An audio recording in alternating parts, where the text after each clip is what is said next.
Sim, Camila, a câmera. Isso. Começou a gravação, tá bom? Então, muito boa tarde a todos e a todas.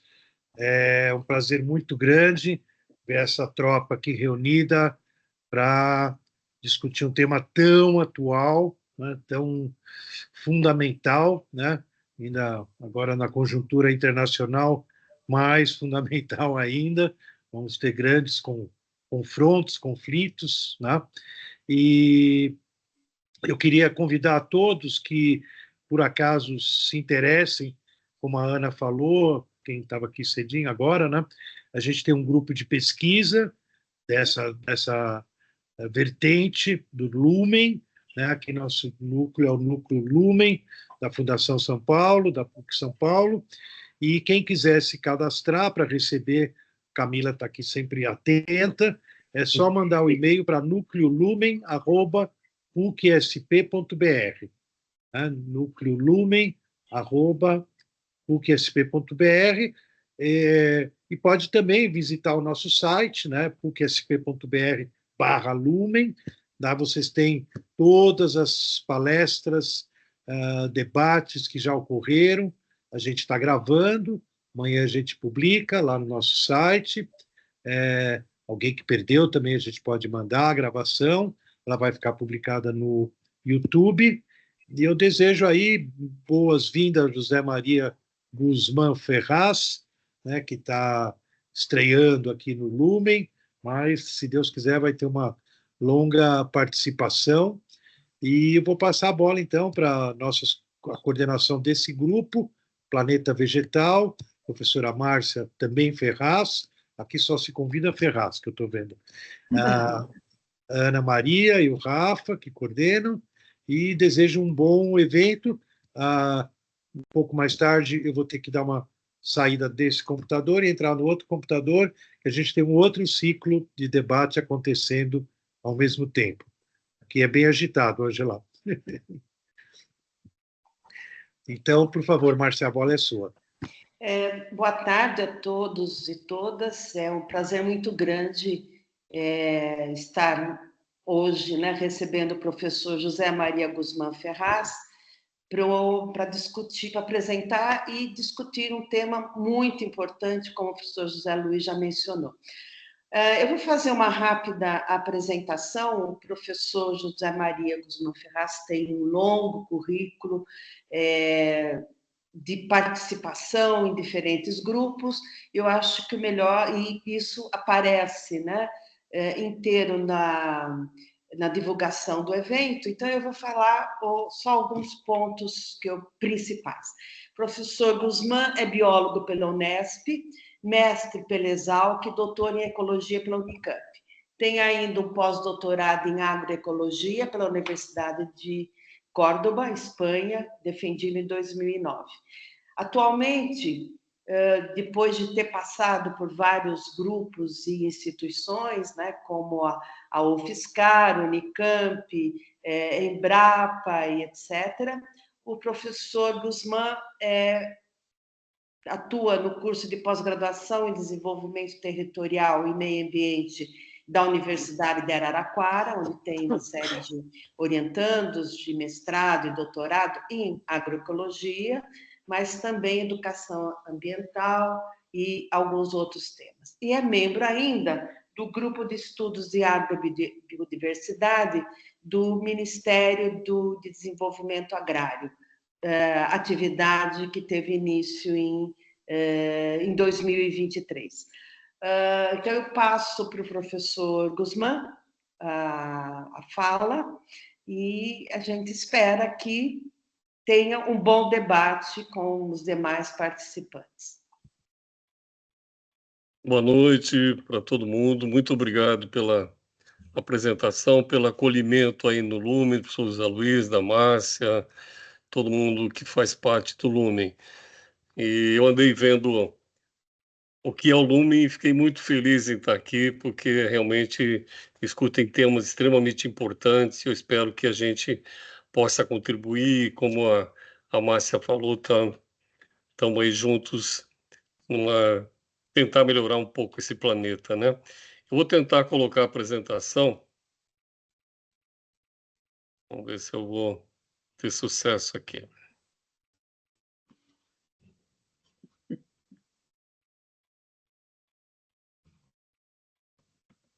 Conforme vai aparecendo, vocês me dão um toque, por favor, tá? Já apareceu para mim. Tá abrindo, tá Apareceu? abrindo. Vou tentar colocar na apresentação, modo apresentação, então. Bom, a partir daí não vou estar vendo vocês, provavelmente, mas qualquer coisa, vocês avisem e dão um toque, por favor, tá bom? Ok. Quando aparecer aí, vocês me falem. Tá? Para mim já apareceu o modo apresentação, leva um tempinho aí para chegar. Pronto. Chegou? Que bom. Então vamos lá. Bom, a nossa conversa então é sobre o agronegócio e uma passagem para essa transição agroecológica, tentando uma proposta para um futuro sustentável.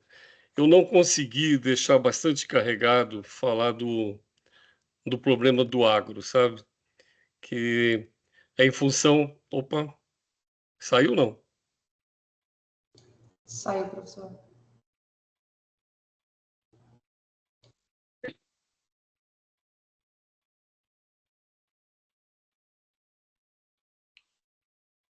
A impressão ou o professor caiu? Eu acho que sim. Acho que Foi, sim. acho que foi a Eu internet acho que dele. saiu de cena. Pois é. Já deve Saiu ter total. batido em alguma tecla e saído daqui do estúdio, né? Mas acho que já já ele vai entender o que aconteceu e ele volta. Esperemos. Boa tarde, Ele está em- Helena. Ele está em São Paulo?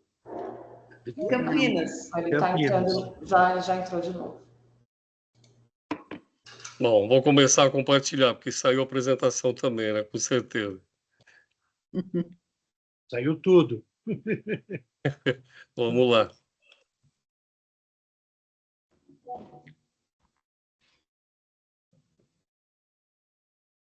Estava indo tão bem, né? Como... Pronto. Bom, compartilhando agora a tela cheia, vamos ver se chega aí. Bom, eu vou falando enquanto não aparece aí. É que para mim está aparecendo uma telazinha do lado aqui, com algumas pessoas. Eu fui tentar tirar, porque senão eu não consigo ver o slide aqui, e aí acho que foi que saiu. Bom, Entendi. apareceu agora? Ainda não está com uma apresentação, mas o PowerPoint a gente vê. Bom, para mim tá, então deve chegar aí daqui a pouco. Bom, eu vou falando enquanto isso.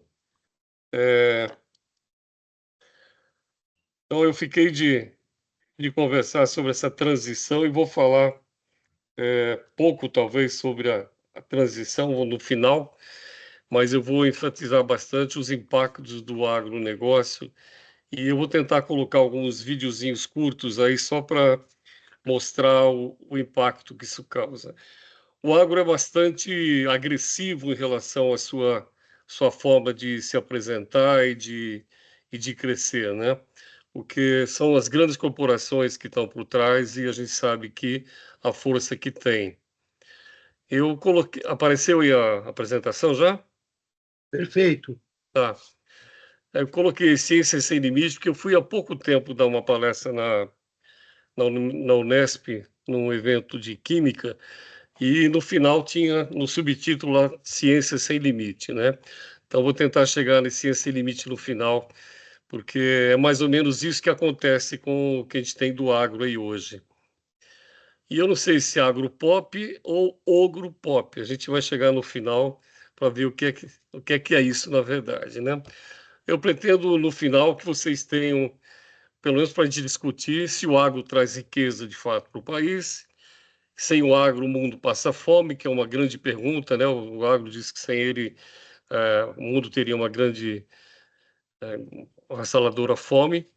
E se é impossível produzir alimentos sem agrotóxico, que é outra fala que toda hora a gente ouve por aí. Então, não dá para produzir sem colocar veneno. ou sem o agrotóxico. E aqui tem uma vinheta que vocês estão acostumados a ver.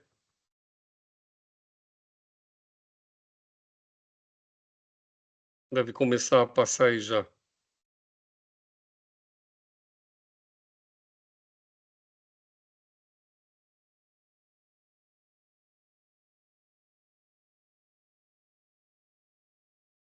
Bom, está na Globo e está no mundo, né?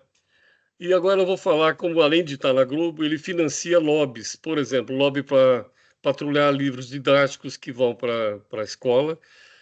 É um grupo que chama De Olho no Material Escolar, mantido por uma Associação Brasileira do Agronegócio, que representa as companhias como a JBS, Cagil, a CropLife, que é representante dos maiores fabricantes de agrotóxicos, que o intuito é retirar essas falas de que o agrotóxico faz mal, de que existe trabalho escravo, a destruição da Amazônia, de queimadas. Então, vou apresentar uma forma de como ele trabalha no dia a dia. Esse é um grupo que foi até o Senado, né, para apresentar o projeto e tentar influenciar os parlamentares para que isso passe a ser uma legislação.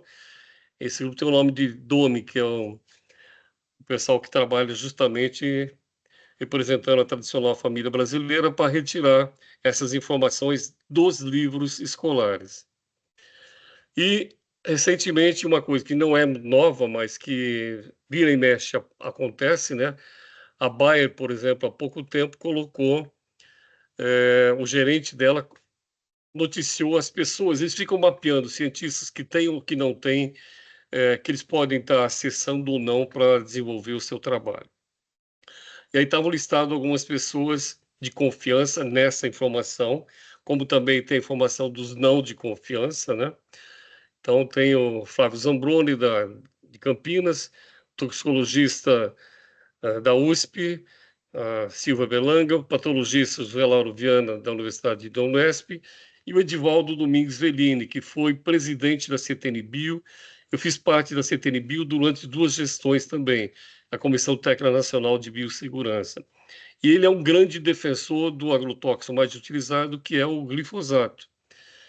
E, diferentemente dos outros que chegam, ficam um tempo na CTN-Bio, ele já chegou e já foi direto conduzido à presidência da CTN-Bio. Aqui, para desmentir aquele livrozinho lá que eles dizem que não tem nada a ver, né?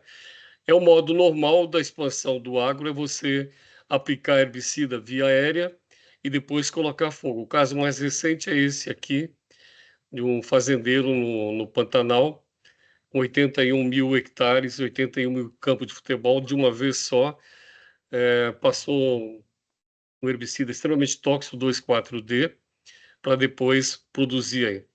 O duro é que essas multas, depois que o IBAMA faz, dificilmente aparece que elas se recolhem e acabam recorrendo e não avançam, né? Aí uma pergunta interessante, você já comeu a Amazônia hoje? Porque, na verdade, a expansão da pecuária tem se desenvolvido na direção da Amazônia, né? E toda vez que eu como uma carne que eu não tenho o rastreamento dela, e isso é um problema que o Brasil está tentando negociar lá fora, porque tem vários fornecedores, inclusive a Danone recentemente fez uma fala que ela não ia mais comprar produtos do Brasil por conta do não rastreabilidade, né? A JBS, inclusive, tem comprado carnes, tem um aluno fazendo trabalho lá na Amazônia, mostrando que frigoríficos clandestinos fornecem para esses grandes frigoríficos aí.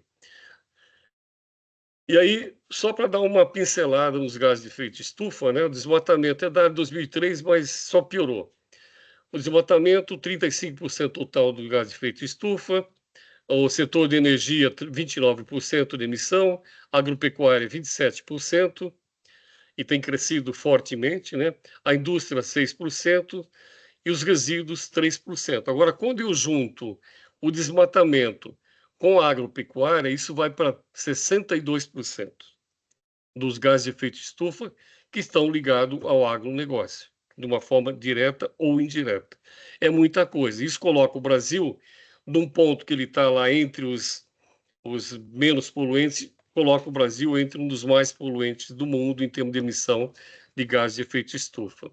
Agora um videozinho interessante, espero que passe e que eu consiga sair dele depois. Eu vou tentar ser rápido, não deixar ele muito longe, mas é o avanço do agro sobre o sertanejo universitário, né?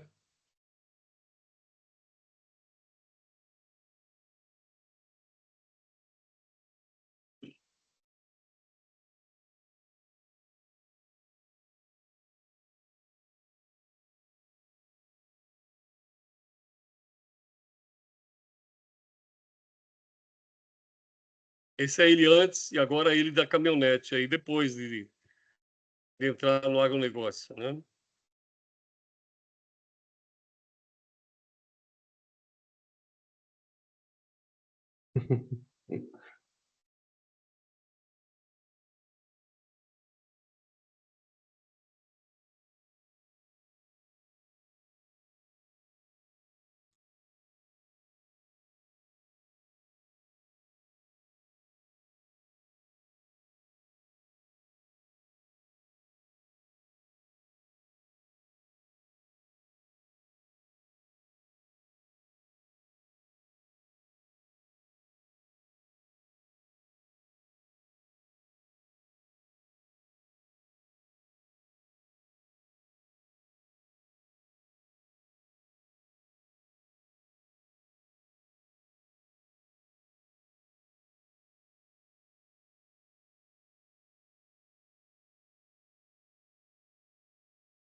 Era para mostrar aí, na verdade, o enaltecendo passar o veneno de avião, né?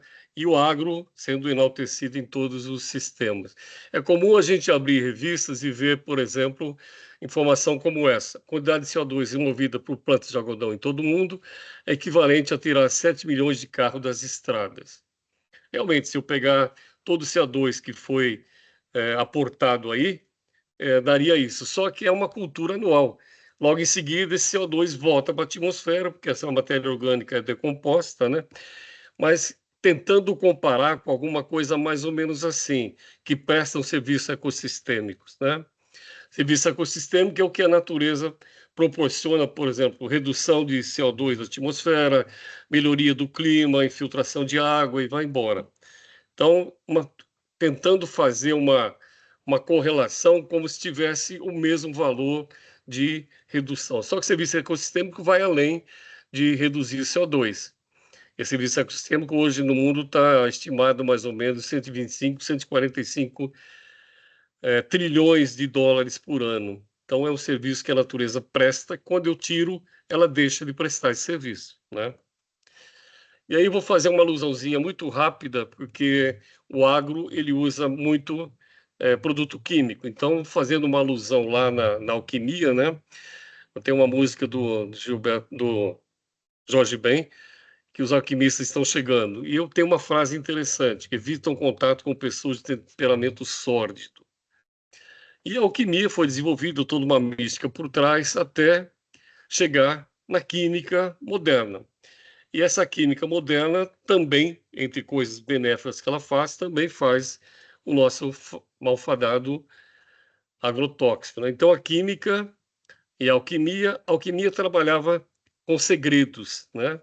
E a química trabalha com patentes. Quando eu falo em patente, eu falo em dinheiro, eu falo em movimentação, falo em grandes conglomerados.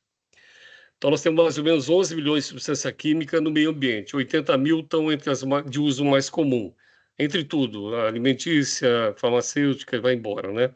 E é um valor de dinheiro bastante grande. E aí nós temos os poluentes orgânicos persistentes, que uma boa parte deles são os agrotóxicos. É feito um levantamento mundial, hoje nós estamos em 22, 27 produtos são poluentes orgânicos persistentes, os POPs. Dos 22 relatados nessa época, 13 eram agrotóxicos, características por ter pouca degradação, quer dizer, alta toxicidade, bioacumulação. Bioacumulação é isso, entra, por exemplo, aqui uma quantidade muito baixa de algum poluente, por exemplo, 0,00002, esse poluente vai acumulando na cadeia trófica até chegar num carnívoro, por exemplo, no nível de mais de 160 ppm. Então, vai acumulando conforme a cadeia trófica. Então, esses POVs podem ser a fonte primária produzido ou indiretamente por reações químicas de combustão aí. Aí, só para a separação, então está separado em agrotóxicos, produtos industriais e subprodutos não intencionais, são aqueles que são produzidos não na indústria diretamente, mas resultantes de misturas complexas no ambiente, incineração, combustão, siderurgia e vai embora. E o patenteamento de semente é outro ponto crítico que influencia bastante o agronegócio. A humanidade levou 10 mil anos para chegar no milho como a gente tem hoje. A gente tinha aqui à esquerda o Telmint, né, que é o milho ancestral, que era como se fosse uma gramínea, aquela semente de grama mesmo. O homem foi selecionando sem nenhuma sem uma técnica de transgenia, até chegar nessa espiga direita que a gente está vendo aí. Então, é um trabalho da humanidade, isso é um patrimônio da humanidade. De repente, isso é patenteado. Então, esse foi um grande ponto que deu um outro impulso para o agronegócio e que nos mantém à mercê.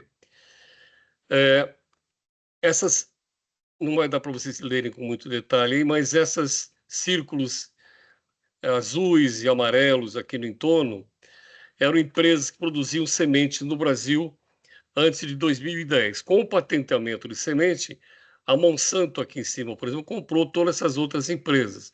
A Syngenta comprou esta, a AstraZeneca comprou outro grupo, que depois foi comprado pela Syngenta, a BASF comprou um grupo, a Dow um outro. Então, concentrou em 6 empresas, né? 5 empresas. Não, 6 mesmo. E hoje, essa concentração está maior ainda. Hoje nós temos 3 empresas, a Bayer e a Monsanto se uniram, compraram todas aquelas outras do entorno, a Cameco da China com a Syngenta, a Corteva, que tem a Dow, Pioneer e DuPont, e cadê a nossa soberania e segurança alimentar?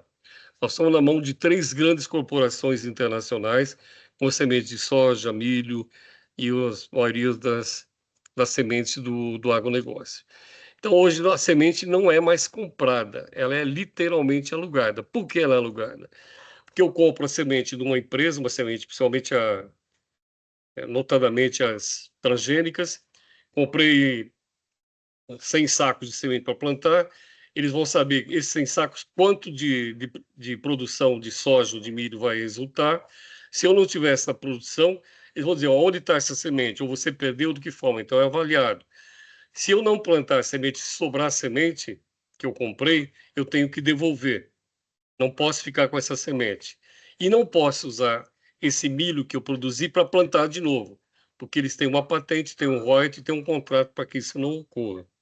Então, nós estamos na mão da empresa que aluga essa semente todo ano para o agricultor e cobrando um preço bastante alto em relação ao convencional. O que a gente tem feito isso? Bom, a gente fala lá na agroecologia, mas é trabalhar com sementes crioulas, que são sementes que são produzidas pelos agricultores e que a gente consegue manter isento desse sistema aí, quando não há contaminação intencional ou não das empresas em cima disso, né? Então, aqui só para mostrar que o agro é química e financeiramente dependente. Então, é um dependente químico. Só para ter uma ideia, em 2019, eu não avancei nos pegar em dado agora, a União, o Brasil, arrecadou 1,04 trilhão de reais. Agricultura, pecuária e serviços relacionados contribuiu para essa arrecadação com 0,27 dessa receita. Então é nada, embora ele tenha um volume enorme de dinheiro que entra no nosso PIB, na verdade, para a população e para a economia do país, isso representa nada, né? Em São Paulo, a participação da agricultura e pecuária na receita do ICMS está a 0,1% do total. Isso tem vários motivos, né? Um deles é que os agrotóxicos, por exemplo, não se recolhe imposto em cima. Quando eu tenho a venda desse produto, quando é in natura, mesmo para exportação, não é cobrado de imposto. Então, eu exporto sem entrar dinheiro para o país. A exportação que a gente faz, o país um grande exportador de grãos, não entra dinheiro para a gente. a não ser que seja um produto processado. E nós exportamos o produto in natura, a grande maioria, né? Inclusive o gado, hoje estão exportando o gado em pé, então o gado vai em navio e não vai mais aquela, quer dizer, também vai, né, mas também exportando o gado em pé. Então essa financiarização do capital que investe em benesses tributários de várias formas concedida pelo Estado brasileiro, né, evidencia a necessidade de a gente atacar um problema do agro na sua totalidade, tendo em vista um projeto de nação com uma soberania alimentar, porque esse dinheiro tem que ficar no país de alguma forma. Nós estamos desmatando, nós estamos contaminando e a gente não recebe nada em paga disso. Eu participei de um congresso de economia ecológica na Argentina em 2015 e esse era um dado que apareceu lá. Eles fizeram uma comparação da soja e quanto de água usou para produzir essa soja, da carne e quanto de água usou para produzir essa carne. Só para ter uma ideia, o estudo indicou que a carne bovina, o custo hipotético dela, quer dizer, se eu fosse comprar a água que eu usei para produzir, ela tem um custo de 591% a mais do que o preço que eu vendi essa carne, ou seja, eu tenho prejuízo de 591%. No caso da soja, isso vai para 132%, só considerando o componente água que vai para produzir esses alimentos. E no Brasil não é diferente, né? Aqui a liberação de agrotóxicos, dá para perceber nesse gráfico à esquerda, aqui mais ou menos no comecinho, quando começou os transgênicos e o aumento crescente. Aqui à direita nós temos liberação de agrotóxicos nos vários governos. Então, você tem o FHC, Lula, Lula 1, Lula 2, depois a Dilma e Dilma Temer. Quando a Dilma, na verdade, ficou pouco tempo no segundo governo, ela foi empinchada, né? Nome bonito. E aí disparou a liberação de agrotóxicos. E no governo do Bolsonaro, isso explodiu. Então, nós temos são dados alarmantes, porque metade dos produtos liberados são proibidos em países europeus e são considerados perigosos, né? E a porteira continua aberta, porque em boa parte desses órgãos que fiscalizam e que liberam ainda tem remanescentes do governo antigo por conta desses aconchavos que o governo atual tem que fazer para se manter no poder, tem que liberar pessoas em vários pontos, ministros e vai embora, né? Isso aqui vocês já devem ter visto bastante, mas só para relembrar, por exemplo, a quantidade, tem o resíduo na água, tem resíduo no produto, vamos pegar o da água só. Comparando a Comunidade Econômica Europeia com o Brasil, o herbicida 2,4-D, que é extremamente tóxico, na União Europeia é 0,1 ppm, no Brasil é 30 ppm. Isso é, nós temos 300 vezes mais resíduos desse herbicida na água nossa do que na Europa. E aí vem seguindo, inseticida, o clorpirifose, o diuron, que é o herbicida, 900 vezes mais, mancozeb, que é um fungicida, tibuconazol, que é um fungicida também, e culminando com o glifosato, que na água nossa é permitido ter mais que 5.000 vezes mais do que uma água que um europeu bebe. Se ficasse por aí, tudo bem, mas piora um pouco mais, porque na Europa, por exemplo, o máximo de resíduo total permitido é 0,5 microgramas, somando todos os agrotóxicos encontrados, e no máximo 5 agrotóxicos na água. No Brasil, você pode ter quantos agrotóxicos quiser, desde que eles estejam dentro daquele limite máximo de resíduo, que nós vimos no caso do glifosato, é 5.000 vezes mais. Então, é uma loucura, né? Então, nós estamos, na verdade, no Brasil, eles testam, tem o Ciságua que testa 27 agrotóxicos, embora tenha um monte, mas eles testam 27 sistematicamente. E esses 27 agrotóxicos, dentro do limite daquele resíduo que eu mostrei lá no começo, ele é considerado potável, não importa se tem 50 agrotóxicos ali. E na Europa eu tenho um limite de 5 agrotóxicos. Tem um mapa que vocês podem acessar para ver sua cidade como está. Eu peguei o de Campinas como exemplo, mas podia pegar São Paulo, Araraquara, qualquer cidade aí. É um levantamento feito pelo Ciságua, em que analisa 27 agrotóxicos, e aqui em Campinas, dos 27 agrotóxicos que foram analisados, os 27 foram encontrados na água. Então, todos que foram analisados nós tínhamos aqui, sendo que 11 são associados a doenças crônicas, como câncer, defeitos congênitos, distúrbios endócrinos e vai embora.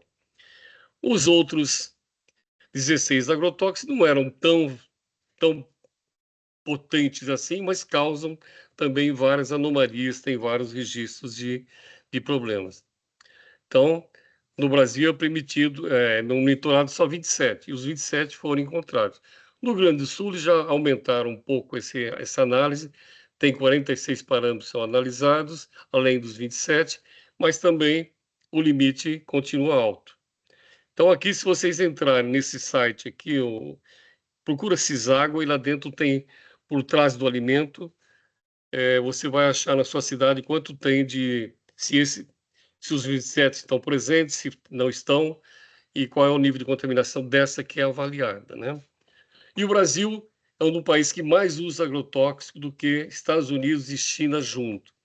Cada pessoa brasileiro tem à disposição dele mais ou menos de 7 a 8 quilos de agrotóxico por ano de graça na sua alimentação, dividindo o que é aplicado pela população. Então, no Brasil, foram, em 2021, 719 mil toneladas, na China, 244 mil nos Estados Unidos, e na China, 457 mil toneladas. Juntos, soma 701, e o Brasil, sozinho, 719. Então, é um uso exagerado de agrotóxico, veneno, defensivo, como queiram, dependendo da sua visão política da coisa, né? E não dá para separar agrotóxico de transgênico. Os agrotóxicos têm várias correlações com doenças, nós vamos falar com algumas aí. Tem uma lista enorme, não dá para falar de todas, mas essa charge é interessante, né? Você usa um aparato todo para não se contaminar na aplicação, mas não tem aparato nenhum que te proteja quando você vai comer esse produto. E as campanhas que existem de combate ao câncer, por exemplo, nós acabamos de sair de uma, né? Estamos em outra agora. Tinha que ser também combate ao câncer, a gente tem que combater os agrotóxicos. Muitos deles são cancerígenos, inclusive de câncer de mama, e vai embora, né? Aqui, rapidamente, só para exemplificar muito rapidamente o que é um transgênico. Eu tenho um organismo A, um organismo B, esse vermelhinho aqui é o material genético dele simplificado. Então, eu vou querer fazer um transgênico, que é pegar o gene de um organismo e colocar em outro. Isso é feito, e eu passo a ter um organismo agora, um organismo C, que tem o gene vermelhinho e o amarelo. Então, isso é uma planta transgênica. São organismos diferentes, taxonomicamente, que são incorporados a um gene e passa, por exemplo, se for uma resistência a um herbicida, essa planta aqui agora, eu tinha um micro-organismo resistente ao herbicida no solo, coloquei numa planta, essa planta agora passa a ser tolerante a esse herbicida. Parece uma coisa simples, pontual e muito bem feita, né? Mas só para ter uma ideia da complexidade, para eu colocar esse que está em vermelhinho aqui, que é o gene CRY, que é um gene que é da resistência da planta ao inseto, então ele controla inseto. Para eu colocar esse gene na planta, eu tive que colocar 13 outros genes que são exóticos, quer dizer, que não pertencem à planta. Não coloquei só aquele do organismo A e organismo B. Isso é muito complexo, porque nós temos uma teia de material genético e se interage. Só para ter uma ideia, nós temos um prion infeccioso. Um prion é um núcleo, na verdade, composto de aminoácidos, não é nenhum vírus, né? É uma partícula, na verdade, que tem composto de aminoácidos, e ele é infeccioso. Mas ele infeccioso e não infeccioso só depende da estrutura física dele. Aqui à esquerda nós temos a estrutura do prion não infeccioso, e aqui à direita é infeccioso. Todos os aminoácidos, toda a estrutura genética se mantém, só mudou a forma. E aí eu tenho uma alteração, ele passa a ser causar uma doença neurológica, que é o caso da encefalite espongiforme bovina. Foi o caso da vaca louca, não sei se vocês lembram. Os mais jovens, como eu, vão lembrar, os mais novos provavelmente não, porque foi uma fase que explodiu isso. De vez em quando ainda tem alguns casos de encefalite espongiforme aí.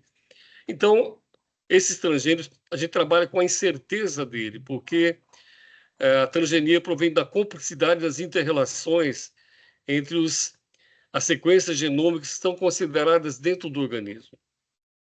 E o DNA, que a gente chamava de lixo, quando foi feito um mapeamento do genoma humano, 98% desse genoma era lixo, não se manifesta. Só 2% se manifesta em nosso corpo no dia a dia.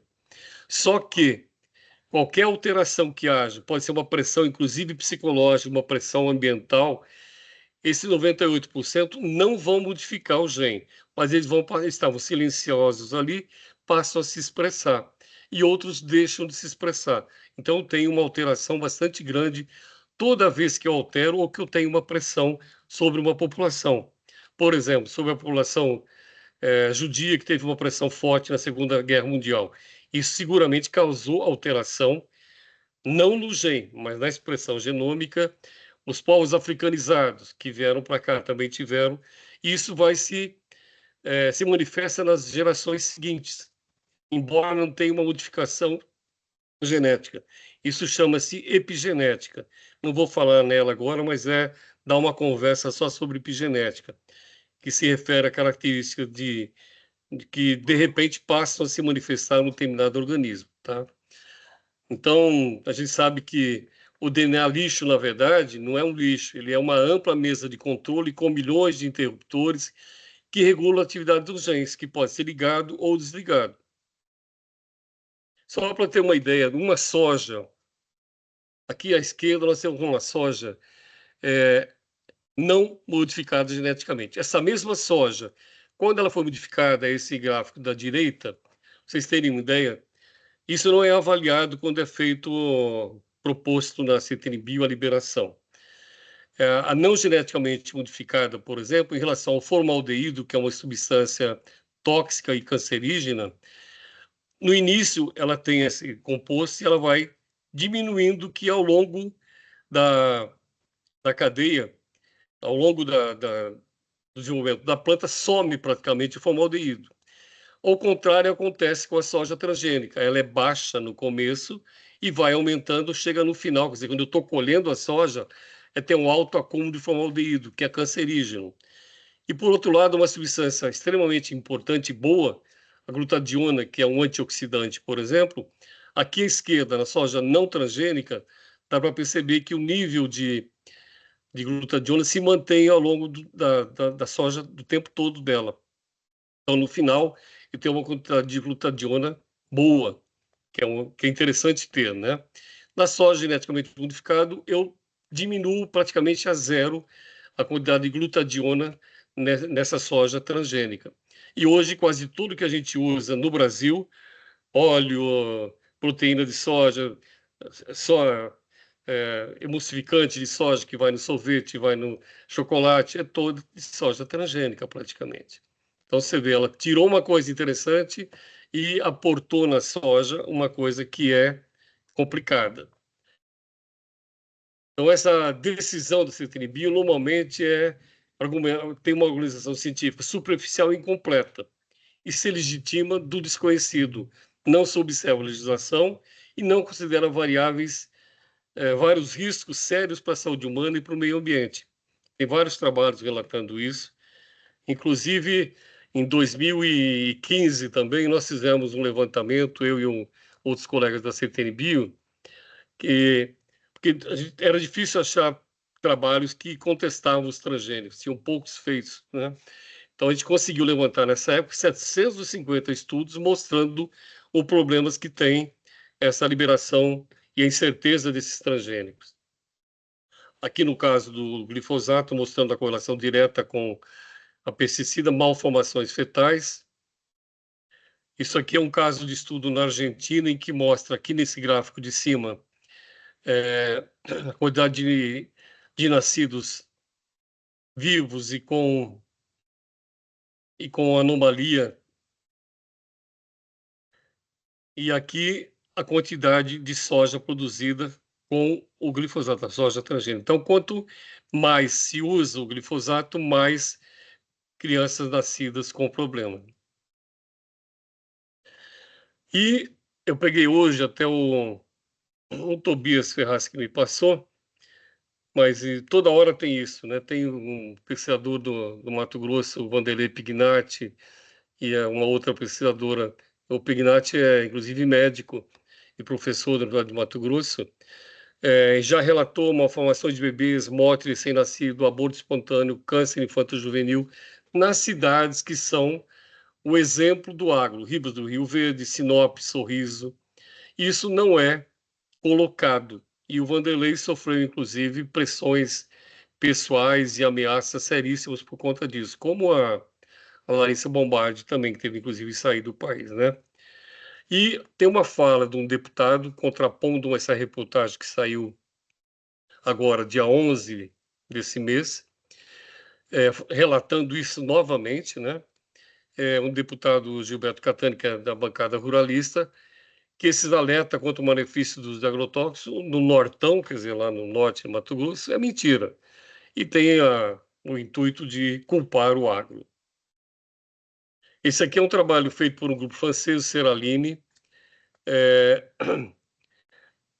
usando um milho que tinha, um milho transgênico que tinha o glifosato também.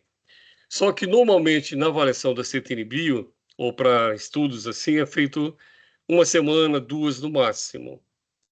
E nesse trabalho eles fizeram o rato sendo avaliado com esse produto, sendo alimentado com esse produto transgênico, que tem o Roundup, que é o glifosato dentro, né?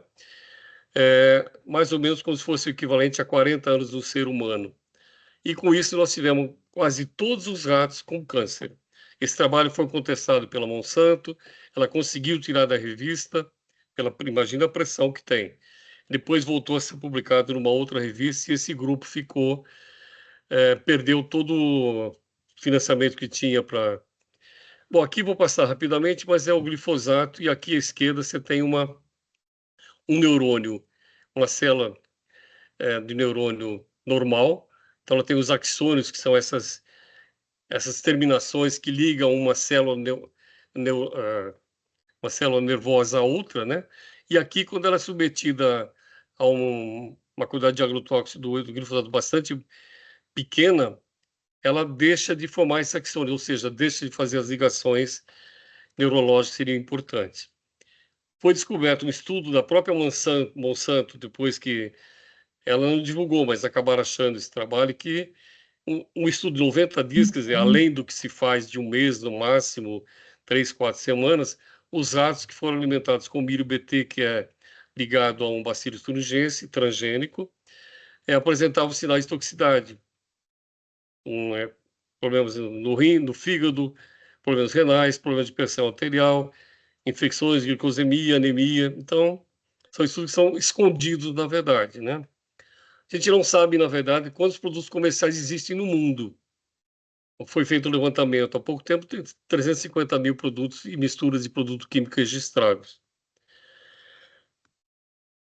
Só para ter isso, aqui não tem nada a ver com agrotóxico, mas só a garrafinha de água, que muita gente deve ter utilizado hoje, por exemplo, ela tem, cada litro de água em garrafa tem 240 mil partículas de nanoplástico.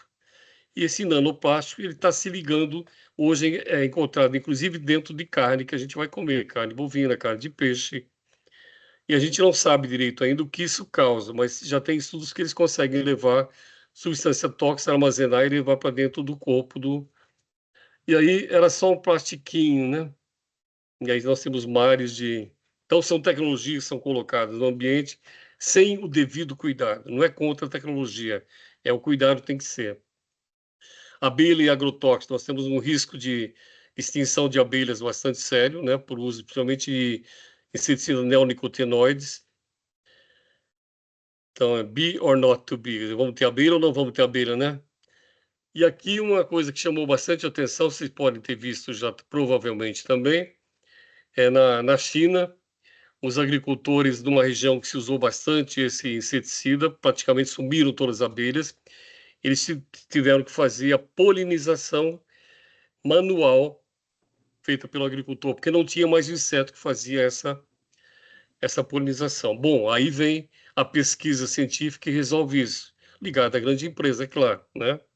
Então, as abelhas foram declaradas de extinção, mas eis que aparecem, isso é uma notícia do site francês de biotecnologia, que a Monsanto desenvolveu a primeira abelha transgênica capaz de suportar uma enorme quantidade de agrotóxicos. Quer dizer, a abelha não morre, mas o agrotóxico continua sendo aplicado e você vai ter que pagar para essa abelha geneticamente modificada para eles agora, né?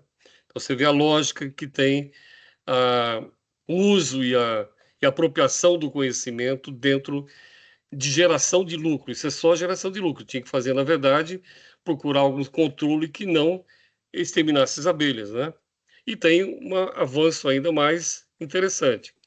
Uma outra empresa está desenvolvendo drones para polinização. Então, são microdrones que têm sensores fotoquímicos que vão perceber as plantas que ele precisa ir de uma para outra ali.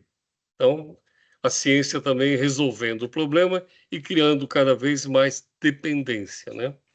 Nós temos uma verdadeira ataque de arma química no Brasil hoje, né? E no caso de transgênico, nós temos transgênico que tem vários transgênicos juntos. Então, eu não coloquei só um fator de transgenia, coloquei vários, a gente chama de piramidados. E um desses novos é agora, porque o glifosato para de fazer um pouco efeito no controle de plantas que não desejáveis no ambiente, para eles, né? Estão usando o 2,4-D, que é um componente do agente laranja que foi usado na Guerra do Vietnã, que até hoje causa problemas nos veteranos que sobraram, né, de saúde, ao ponto de eles montarem uma associação para isso. E, na verdade, a aplicação, essa foto aqui é de aplicação aérea no Vietnã, do agente laranja, com avião, com helicóptero, para desfolhar a floresta, eles conseguirem ver os Vietcongs lá embaixo e eliminar, né? Isso é feito, lembra muito a aplicação aérea hoje E até hoje no Vietnã, você tem instituições que cuidam de crianças que têm defeitos congênitos decorrente desse herbicida, que é um POP, um poluente orgânico persistente. Então, a alimentação, além de ter toda essa é comandada, na verdade, por grandes corporações também. Só pegando a avicultura, por exemplo, o Brasil é o maior exportador de frango no Brasil, mas ele não detém a genética desses frangos. Quem detém é a Alemanha, França e Estados Unidos. Então, a gente compra as matrizes para poder produzir, extremamente dependente, né? E o agricultor que vai produzir esse frango, ele trabalha como uma uberização do trabalho. É entregue para ele. Ele tem que montar o galpão, entregam para ele o pintainho, as rações, as vacinas, e ele vai tratar dessa ave durante 30, 40 dias, dependendo da genética do animal, vai ter um frango pronto para abate.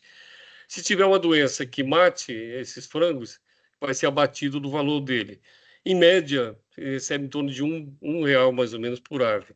Essa é uma vista de um galpão. Se um desses animais tiver uma doença, todos morrem pela proximidade.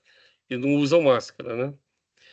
E por isso eles usam uma grande quantidade de antibiótico na ração, que auxilia no crescimento e também evita doenças. Só que isso passa para a gente, passa para a água e na carne também ele passa e a gente fica com resistência às bactérias, com resistência a antibiótico. Quando você cai no hospital, você tem uma infecção que dificilmente é controlada com antibiótico existente, né?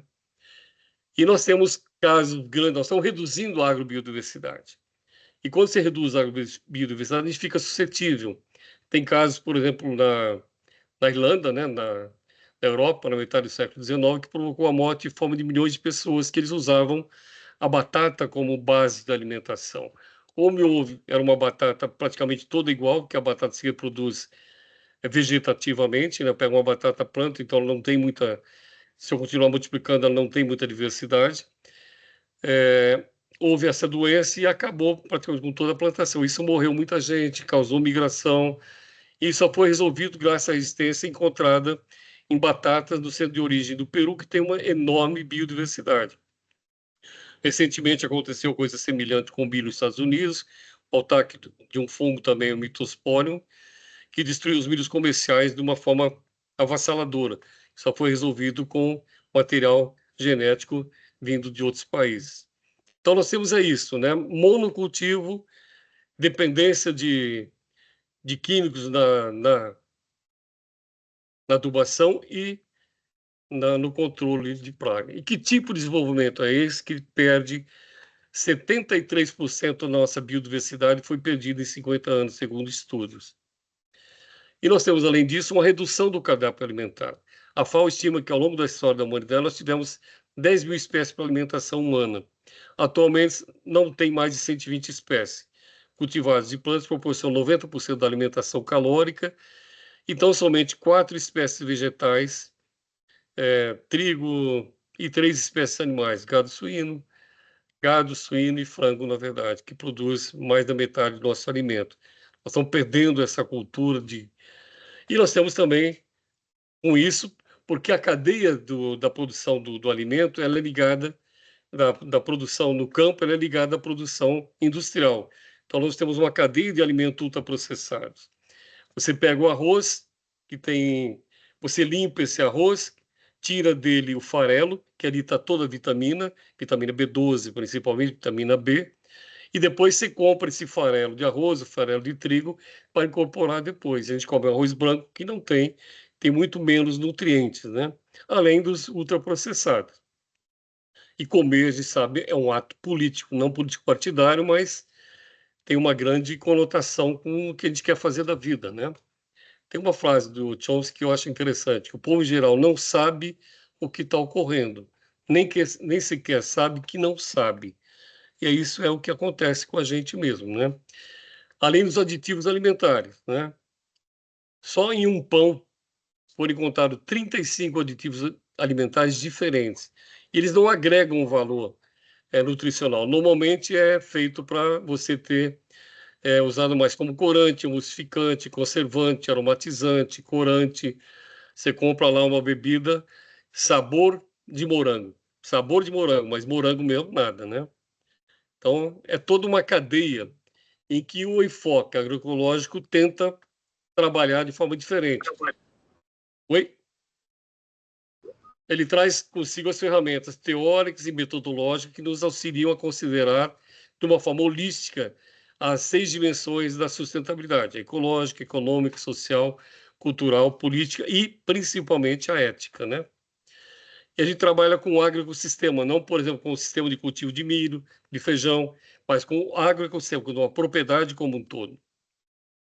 E essa propriedade a gente vai avaliar, trabalhar com o manejo da biodiversidade abaixo do solo, que a base da produção vegetal e, em seguida, animal, é o que está no solo. E o manejo da biodiversidade acima do solo. A gente trabalha bastante com policultivo, cultivo de cobertura, rotação, agrofloresta. O manejo de biodiversidade do solo vai dar manejo da matéria orgânica e incremento da reciclagem de nutrientes ali também, para deixar a gente não dependente de insumos externos, né?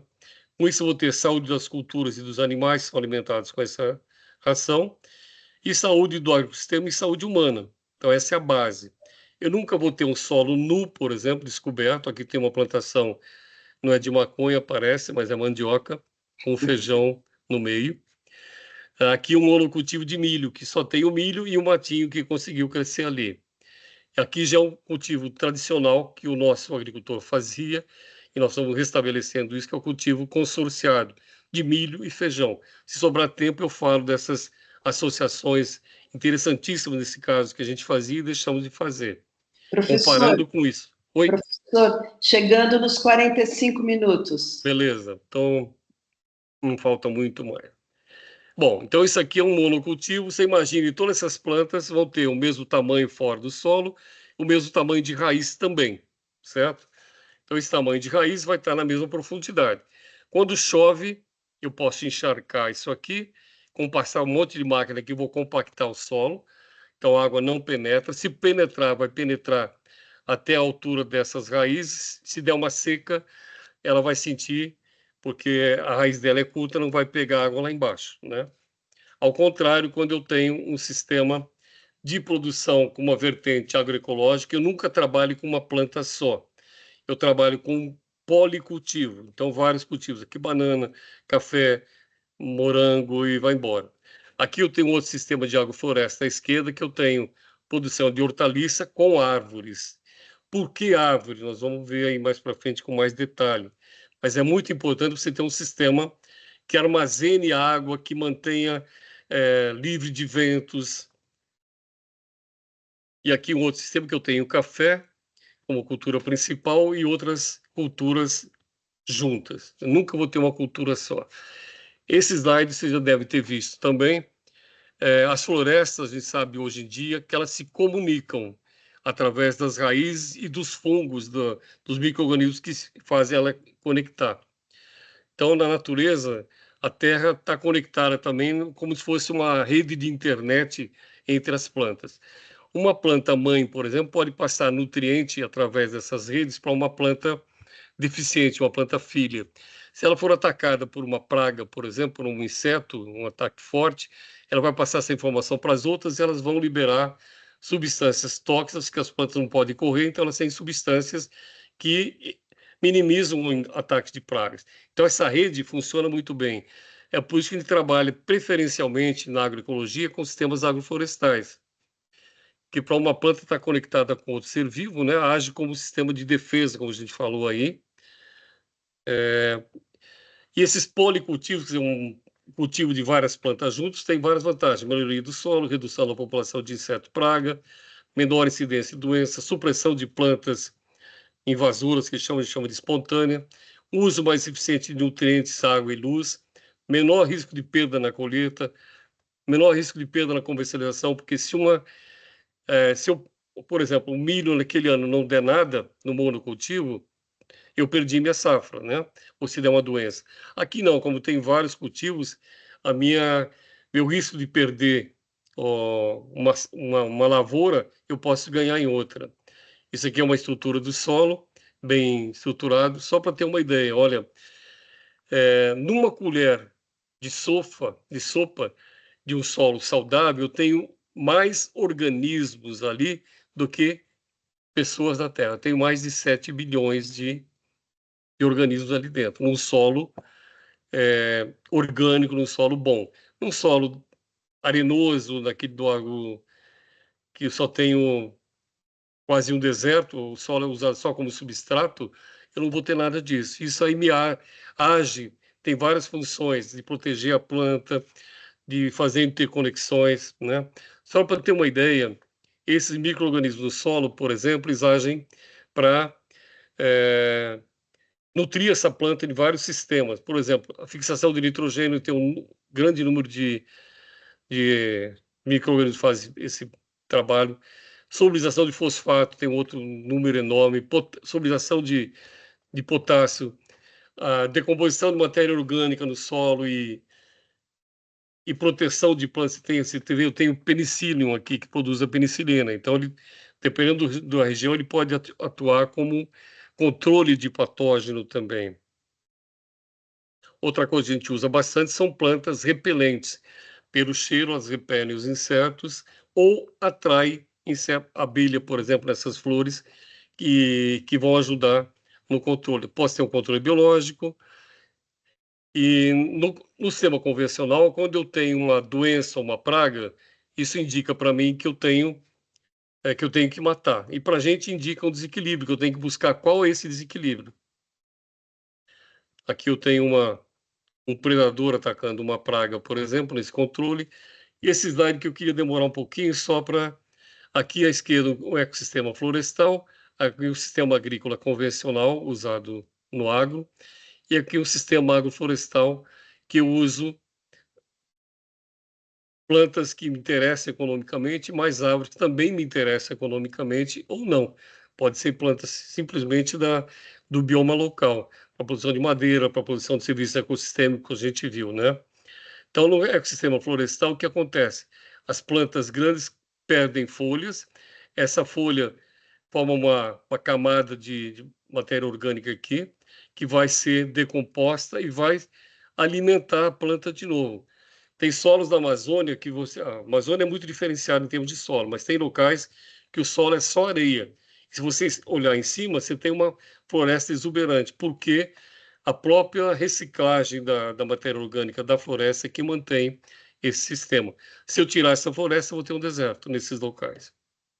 Bom, então, a água, quando cai aqui, por exemplo, ela vai precipitar, vai ser infiltrada lentamente, porque ela não tem compactação. As raízes, essa água que penetrar, as raízes podem aproveitar e jogar essa água para cima de novo, na forma de vapor d'água que vai... e várias associações que tem aqui no solo também com a matéria orgânica, que se eu não tiver matéria orgânica, não tenho a biota do solo, não tenho a vida no solo. Comparando com o sistema agrícola convencional, a chuva, quando chega, por exemplo, ela vai descer os nutrientes que foram lixiviados, que aqui também se lixivia, mas muito menos, porque eu tenho uma proteção do solo. E lixiviado, quer dizer, ele vai para o fundo, vai para o lençol frenético ou freático, depende de quem estiver falando, lençol freático, né? Então, esse nutriente que é lixiviado, que vai para baixo, ele não tem como voltar, porque as raízes estão só na superfície e não conseguem ir até lá no fim para poder recuperar. Ao passo que na floresta e aqui, esses nutrientes que são lixiviados, a planta, quando absorve a água, absorve também esse nutriente e devolve ele para cima de novo, devolve ele no sistema. Com isso eu tenho pouca erosão, nos dois casos, no sistema florestal, no agroflorestal, e uma severa erosão no sistema agrícola convencional. Agora são mais 2 slides, tá? O processo destrutivo são crescentes e irreversíveis. Essa crise ecológica, social e econômica avança sem que a gente tome ações efetivas para isso, né? Só comparando, como se produz adubo nitrogenado no agro? Eu compro fertilizante químico, por exemplo, os nitrogenados são derivados da amônia, que é obtida a partir da transformação da química do gás natural, do nitrogênio, mas isso, para fazer esse processo, eu tenho um custo energético altíssimo. E eu posso produzir nitrogênio da agricultura sustentável sem pagar nada por isso, que é a associação de planta com bactérias. Aqui, por exemplo, são leguminosas que fixam nitrogênio. Cada bolinha desse é um glóbulo que tem bactéria e tecido da planta onde é fixado o nitrogênio, e esse nitrogênio vai para a planta. Quando a planta morre, esse nitrogênio fica no solo. Só para ter uma ideia, olha essas plantas aqui, que eu uso dentro da agricultura orgânica para aportar nitrogênio, por exemplo. A mucuna, ela aporta 157 kg de nitrogênio por ano, sem eu pagar nada por isso. E, além da matéria orgânica, ela coloca em cima e outros nutrientes que vêm com a decomposição da matéria orgânica dela. Aqui embaixo eu tenho outras plantas que vão a 700 kg, 350 kg de nitrogênio por ano. Então, é uma outra forma da gente ver o mundo e de trabalhar com isso, né? Bom, eu não vou falar dessa lei de Liebig aqui, porque é um pouquinho complicada, mas só para ter uma ideia, no solo orgânico, eu tenho 30, 40 nutrientes ali na terra, no solo. Aqui à esquerda é uma forma mais simplificada que eu posso pensar de produção. São as grandes hortas verticais, plantação vertical, onde eu tenho aqui embaixo uma água com nutrientes, principalmente NPK, nitrogênio, fósforo e potássio, são os macronutrientes, e essa planta vai absorver rapidamente esses nutrientes aqui e crescer. Bonitinha, você vai no supermercado, raiz limpinha, só que, como eu tenho uma quantidade de nitrogênio disponível alta ali, que nesse solo aqui a decomposição da matéria orgânica ela é lenta, o nitrogênio vai sendo liberado lentamente, as outras substâncias também, ele vai absorvendo lentamente. Então, há um balanço na agricultura orgânica dos nutrientes. Aqui não, ela vai absorver rapidamente esses nutrientes e tem vários estudos que mostram que existe uma concentração significativa de nitrato, principalmente em alface, nessa hidroponia que a gente chama, né? E tem uma teoria da trofobiose que fala justamente isso, que uma planta bem alimentada, ela vai ter, óbvio, menos impacto de pragas e doenças, porque ela vai estar mais resistente. Isso vai aqui nessa terceira aqui, no processo de proteossíntese. Proteossíntese é o seguinte, a formação de proteína. A planta, ela absorve luz, transforma em açúcar, em seguida transforma no composto um pouco mais estruturado que aminoácido, e depois a proteína, que é um processo mais demorado e mais complexo. Quando eu tenho uma agricultura orgânica que vai liberando os nutrientes lentamente, esse processo vai como se fosse uma fábrica de produção em que eu tenho concatenado o parafuso, o outro ali, vai sendo uma linha de montagem harmônica. Quando eu uso uma adubação química não balanceada, que normalmente não dá para balancear muito fortemente, porque tem lixiviação, sempre põe a mais, né? Eu vou ter um processo que vai acelerar a atividade da planta, vai acelerar a produção de açúcar, de aminoácido, e vai parar a produção da proteína, que é mais lenta. Com isso, eu tenho as plantas com bastante açúcar e bastante aminoácido, e que isso é um prato cheio para pragas e doenças. Bom, é difícil fazer agricultura agroecológica, implantar? Bom, eu vou ter que mudar tudo como foi feito para a implantação desse modelo de agricultura. Eu vou ter que ter políticas públicas, vou ter que ter acesso à terra, vou ter que ter crédito, vou ter pesquisa mais voltada para isso e a extensão para divulgar. Agora, isso é feito em pequenas áreas só? Não. Nós temos, por exemplo, cito sempre ela, a usina São Francisco, em Sertãozinho, são 13 mil hectares e ela tem os associados que fornecem cana para ela também agora, nesse processo. Não é agroecologia, mas é uma produção orgânica, sem colocar uma gota de veneno, sem colocar uma gota ou 1 quilo de adubo fóssil, de adubo solúvel. E eles produzem a cana com uma qualidade e quantidade maior do que no entorno. Nós temos também exemplo de arroz orgânico no Rio Grande do Sul, com MST, com hoje mais de 3.500 hectares produzindo arroz orgânico, uma produção de 16 mil toneladas, a maior produção de arroz orgânico do mundo. Então, é possível produzir em grandes áreas também. E aí vem o lance da ciência para fechar. A tecnociência é um termo que vai designar a relação entre ciência e tecnologia e o contexto social e tecnológico dessa ciência, né? Ciência e tecnologia deram uma razão, um poder desmedido, mas fizeram isso numa condição de profundo vazio ético. O que é essa tecnociência, na verdade? Eu tenho uma descoberta científica e, em seguida, eu passo a colocar isso no mercado. O mercado já se apropria dessa tecnologia, sem avaliar essa tecnologia, se ela vai causar impacto ou não vai causar impacto. Então, esse é o grande problema da tecnociência, né? E a velocidade com que se passa da pesquisa pura para aplicada é tão rápida que a permanência dessa substância, dessa tecnologia que foi colocada, essa tecnociência no ambiente, mesmo um breve período de tempo, seus erros ou fraudes podem provocar catástrofes. Tem muito conhecimento científico que sabe-se que é danoso, mas pela ganância do mercado ele é liberado, né? Então aí nós temos a frase da música lá, evita o contato com pessoas de temperamento sólido, e ciência não sem limite, mas ciência com limite ético.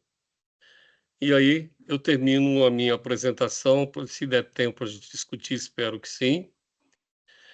Desculpe pelo avanço enorme do tempo aí, mas eu queria dar uma abrangência para a gente, se não for agora, numa outra hora, começar a discutir isso com uma profundidade, né? É para mostrar o tamanho do buraco e o quanto nós temos que trabalhar para tentar modificar isso. Muito obrigada, professor Guzmán, pela apresentação excelente, com muitos dados, né, como o senhor acabou de colocar, tem muita coisa para se discutir, né? Mas a gente acho que tem um tempo ainda e eu abro então para perguntas.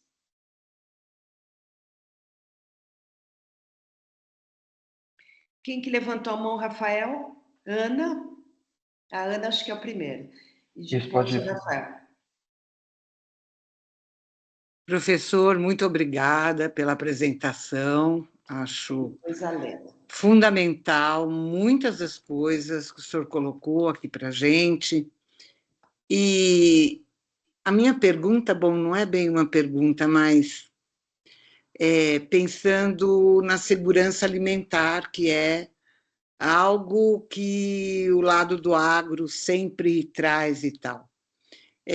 O senhor colocou para a gente a possibilidade de, através da agroecologia, transformar esse quadro, e tudo isso seria uma questão de dedicar mais tempo, recursos, observação em cima do que está sendo feito e etc.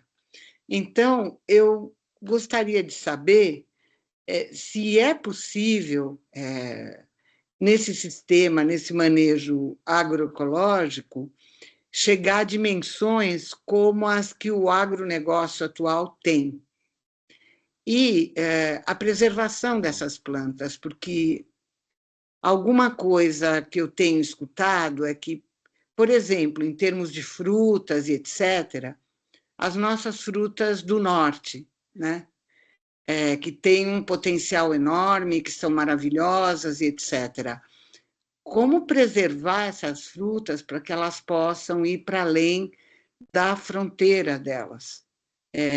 Tem como a agroecologia tocar nesse assunto? Enfim, eu estou com muitas questões na cabeça, não sei como concentrar de uma vez só. Se o senhor puder, pelo menos em linhas gerais, dizer alguma coisa, eu agradeceria. Tá, a pergunta é bastante extensa, dá uma outra conversa, mas simplificando, né? O agronegócio não produz comida, ele produz grãos para exportação.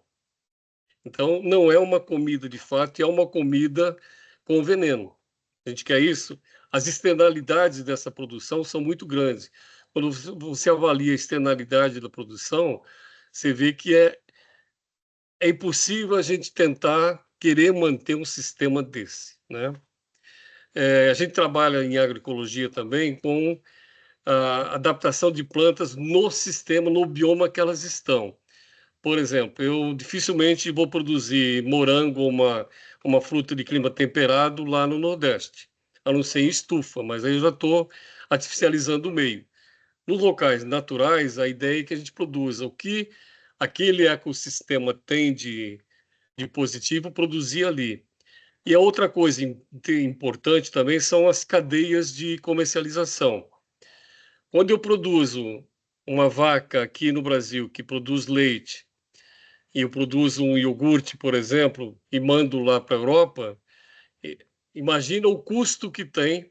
Ou eu produzo a soja aqui, que vai alimentar uma vaca na Europa para produzir leite, e depois esse produto desse leite lá vai para o Japão, para a Ásia, para outros lugares. Só esse caminho, imaginando quanto de CO2 eu vou liberar aí. Então, nós trabalhamos com cadeias curtas de produção, ou seja, produzir local e alimentar localmente. Ela consegue dar conta de alimentar a população, com certeza, mas ela vai ter que ter um apoio como esse sistema teve até hoje, e tem subsídios que eu mostrei ali que, na verdade, ele não se sustenta. Se eu tirar os benefícios que o governo dá, o financiamento, você imagina, toda essa produção, tem que fazer um seguro. Esse seguro são empresas internacionais que fazem. Eu pago royalty para produzir o frango aqui. Eu pago royalty para produzir a soja e o milho aqui. Então, some, não tenho dinheiro. Talvez eu vou ter... um caminho para a gente chama de transição agroecológica, é um processo de voltar a um sistema de alimentação mais natural. E se eu pegar também, já tem vários estudos que mostram, se eu pegar 1 hectare, por exemplo, de trigo e 1 hectare de uma agrofloresta onde eu tenho horticultura e tudo, esse 1 hectare de agrofloresta produz muito mais em termos de quantidade de alimentos, sem falar no serviço ecossistêmico, do que 1 hectare de soja. Tem um trabalho interessantíssimo, eu não consegui resgatar, mas ele mostrava um peão do Paraná, a araucária, e eles faziam a projeção da sombra dessa árvore no chão. Quanto tinha ali de plantas que eram importantes, que são as punks, por exemplo, que a gente pode comer, quantos animais tinham ali, quanto de água infiltrava, e comparando depois, e a proteína que ela dá, né? Que se pode armazenar. Se tinha populações de indígenas que vinham dos Andes coletar esse material aqui e voltavam. Dá para armazenar essa proteína. Então, comparando com o plantio de trigo naquela mesma areazinha que tem. É uma coisa assim que você fala, meu, que doido, por que eu fui fazer isso? Né? Então, tem que usar outra lógica. Se a gente entrar no sistema de produção industrial, toda essa cadeia está atrelada a isso. Né? Bom, dá para conversar muito mais, mas não vou avançar muito mais na conversa. Ok, então a próxima pessoa que está aqui, assinalada, é a professora Maria Helena. Acho que o Rafael tinha falado também, né? É o Rafael também, é que ele baixou a mão e levantou de novo. Mas ele já pergunta. Lena? Bom, boa noite a Boa todos, noite. né? Obrigada pela palestra, super interessante, traz várias coisas para a gente pensar. Inclusive, explica por que o agro é pop, né? Ó, poluentes orgânicos persistentes. Tá aí o pop, descobrimos. É bem pensado. Não é?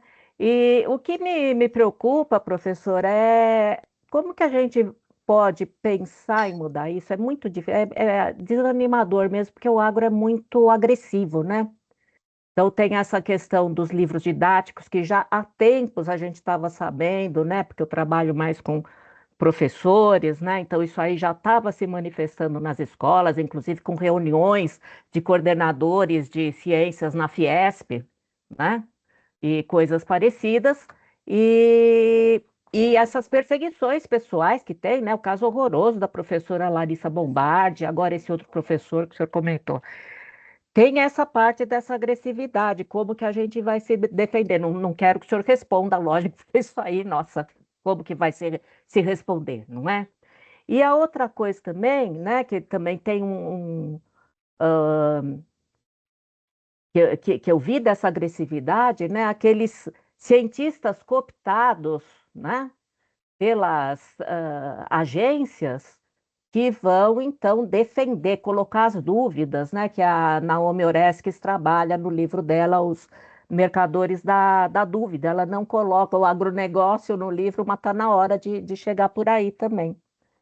E outra coisa, mesmo que a gente mude o modo de se produzir a comida, vamos falar não aos ultraprocessados, vamos fazer mesmo da alimentação o ato político, mudar a forma de plantar, e o veneno que está por aí, né? Como que a gente vai se livrar disso, né? Vai exigir também outro tipo de pesquisa de eliminar, né, esses agentes tóxicos que estão impregnando, né? Inclusive, eu fui no lançamento do livro da Larissa Bombardi, que teve aqui em São Paulo, no Armazém do Campo, e ela estava falando que você encontra o agrotóxico em bolachinha, em coisa que você acha que não vai ter nada de agrotóxico, tá lá. Como é que a gente vai se livrar? Então, assim, é muita coisa para a gente pensar mesmo que não tem uma resposta fácil, né? E que também entra também no modo de produção capitalista, porque, em última análise, é isso que está prejudicando, né? Seguramente começa por aí, professor, essa mudança do sistema econômico. Nós temos que pensar hoje num sistema capitalista falido. Dá para perceber porque nós estamos chegando num ponto de inflexão da vida humana na Terra. Não da vida na Terra, porque a vida vai persistir, mas a vida humana como a gente conhece hoje, ela está no limite. Então é uma mudança, é uma cosmovisão diferente que a gente vai ter que ter. Ou a gente muda, ou a gente muda. Pode levar um tempo, vai seguramente levar muito tempo. E nós temos hoje uma visão com essa economia capitalista ainda de usar tudo sem pensar no futuro, né? E exaurir até o máximo. E depois a gente vai procurar um outro planeta para morar. A gente não. Aquele grupinho lá de 1%, né? O resto vai acabar ficando por aqui. O Mas Elon Musk já está, né, indo atrás de outros planetas. ele está no caminho, ele vai se livrar o dele e do Trump também.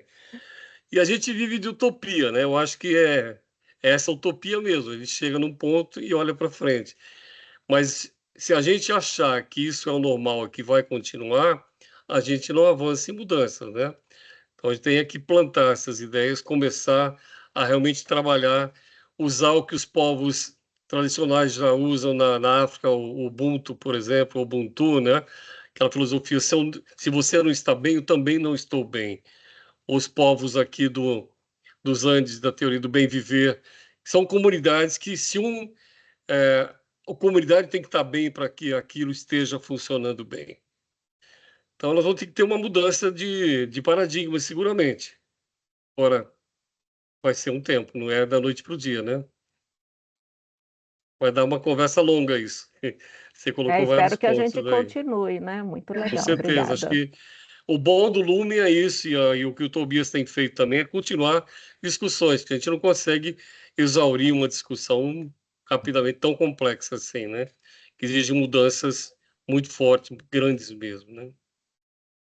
A gente tem muito que conversar mesmo, né? Para o futuro. Vamos marcar outros encontros. Agora a gente tem que, para perguntas, o Rafael e o Tobias. Primeiro, o Rafael. Sim. Bom, queria primeiro agradecer ao José Maria realmente pela fala e muitas provocações, muita coisa interessante. Eu junto vozes aí com todos, com essa intenção de continuar essa conversa profícua e também são duas questões também. Assim, a primeira vai muito na linha da professora Lena e eu acho que entender, enfim, e a sua fala traz muito essa dimensão, entender as coisas pelo que elas são, nesse caso do agronegócio, né? Eu digo porque existe um discurso, né? E isso, mesmo de quem possui uma visão mais progressista, né? Nomeadamente, enfim, a Marina, assim, de que existe uma possibilidade de coexistência desses dois sistemas, né?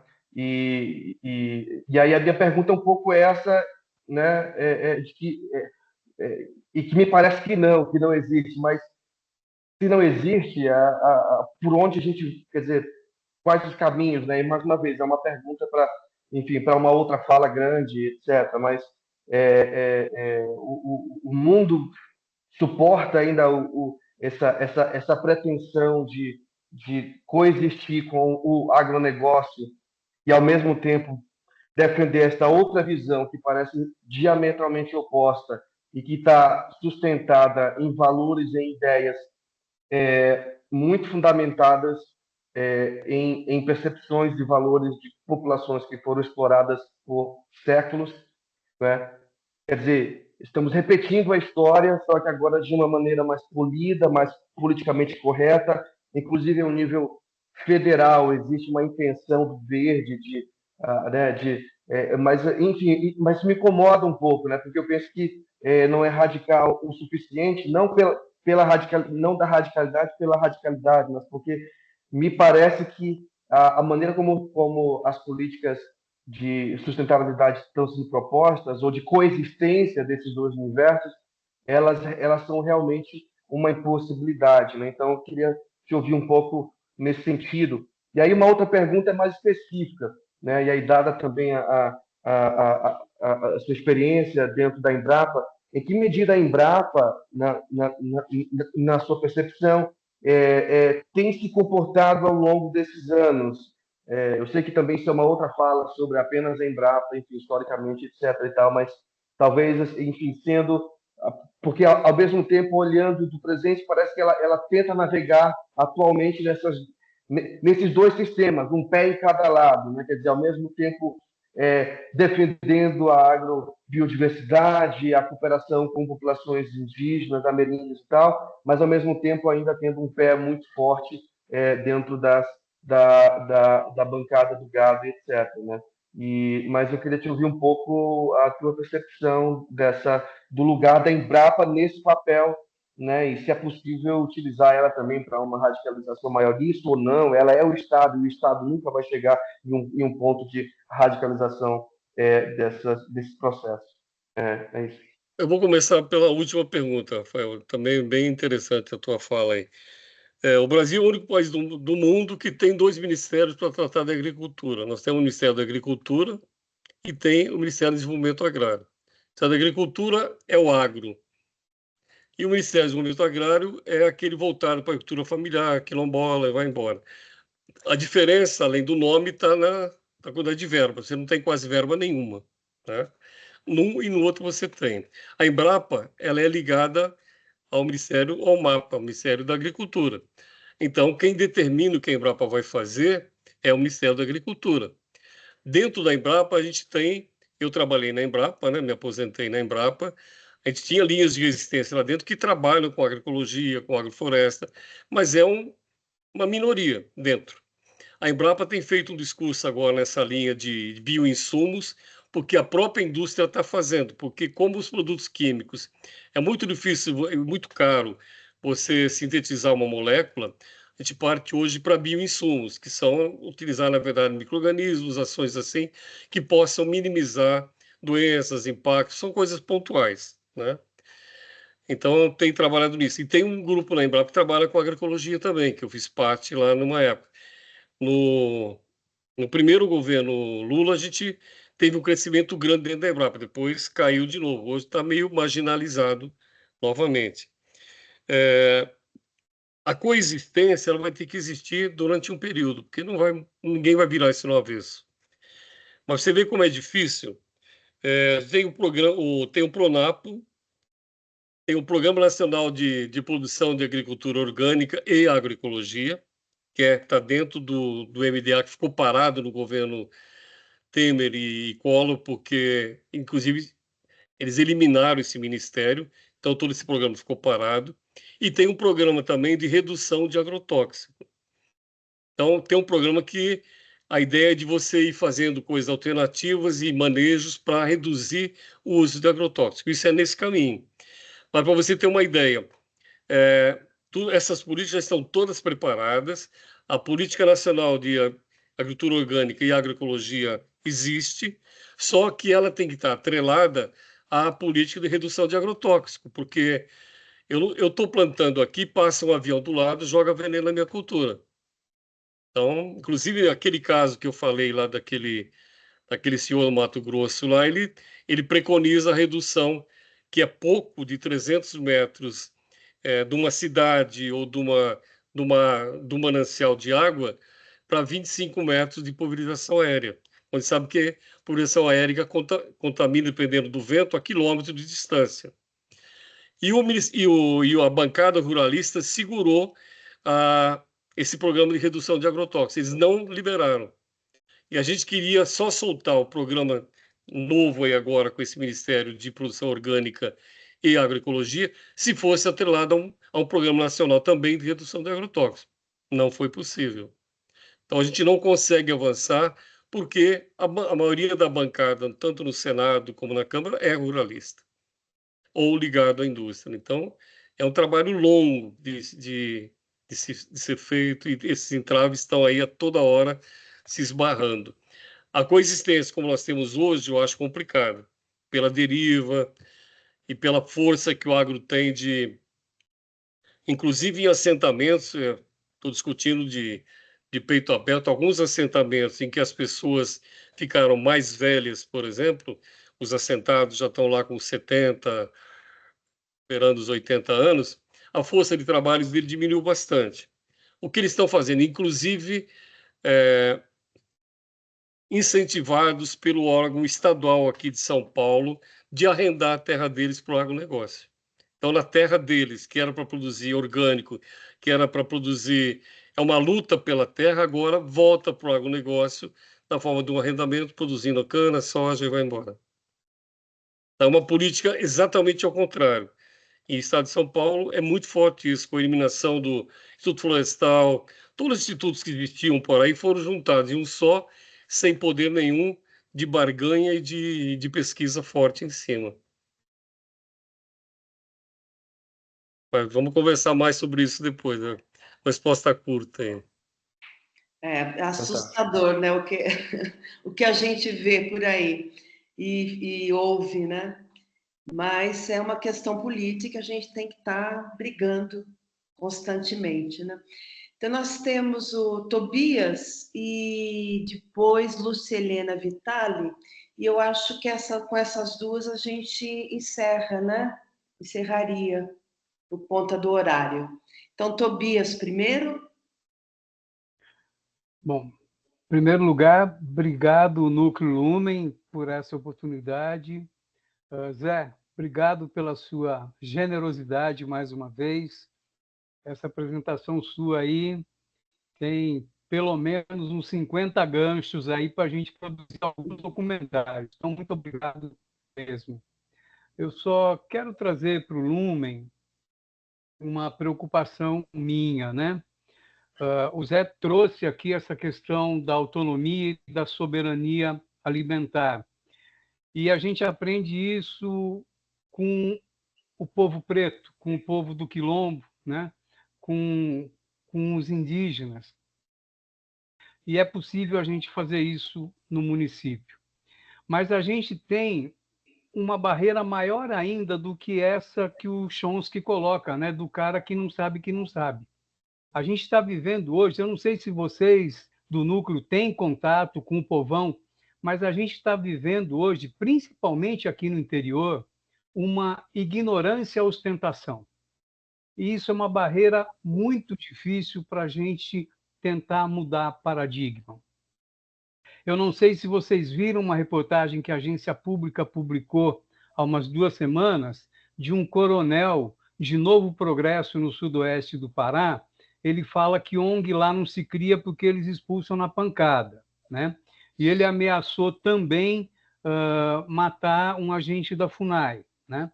Então, a gente lida com gente desse tipo. Então, eu gostaria que o núcleo pensasse em possibilidades de comunicação, porque aí que está o nosso grande gargalo. A gente tem uma extrema-direita ruralista, que se comunica muito bem, que aprendeu a usar a estrutura das narrativas. Eles aprenderam muito bem a fazer isso, né? E a gente está perdendo espaço. Então, a gente tem aí o povão achando que o agro é pop e nem sabe da possibilidade da agroecologia. Não sabe. Não sabe. Então, nós temos um gargalo muito sério, grande, que é a comunicação. E eu estou convencido, pelos 30 anos como repórter rural, trabalhando nos 3 principais canais agropecuários do nosso país, de que toda essa crise que a gente está vivendo hoje é em função do capitalismo não deixar a gente implantar os sistemas agroflorestais e os sistemas mais amigáveis à natureza. Eu não sou um grande teórico, eu não sou pesquisador, eu sou um mero operário da comunicação. Eu não tenho o escopo de conhecimento que vocês têm, tá? Mas eu me convenci disso na prática, né? Então, só mais uma vez agradecer ao núcleo, agradecer ao Zé, muito obrigado e que vocês continuem cada vez mais botando esses neurônios para funcionar. Muito obrigado. Obrigada, Tobias, pelas observações, e, de fato, é alguma coisa que a gente pensa, né, em avançar e chegar a outros níveis, né, esse tipo de conversa que a gente tem, acho que bastante via os cursos, né, ou contatos com professores, etc., que a professora Maria Helena tem desenvolvido bastante, né? Mas que todos nós devemos participar também, né? Muito obrigada e a gente espera que continue por perto, né, do Lumen. Agora, nós temos mais uma pessoa para falar, que é a professora Lúcia Rangel, que é coordenadora do curso de Ciências Ambientais da PUC. Professora Lúcia. Prazer Bom, em tê-la aqui hoje. muito prazer é todo meu. Eu agradeço demais o convite da Ana Maria, da Maria Helena em outra ocasião e de vocês todos. Agradeço muito ao José Maria, que fez uma exposição assim muito esclarecedora e importante. E eu não queria, assim, não tinha nenhuma pergunta não para fazer. Eu só queria adendar uma coisa que ele colocou, que é a questão dos arrendamentos, né?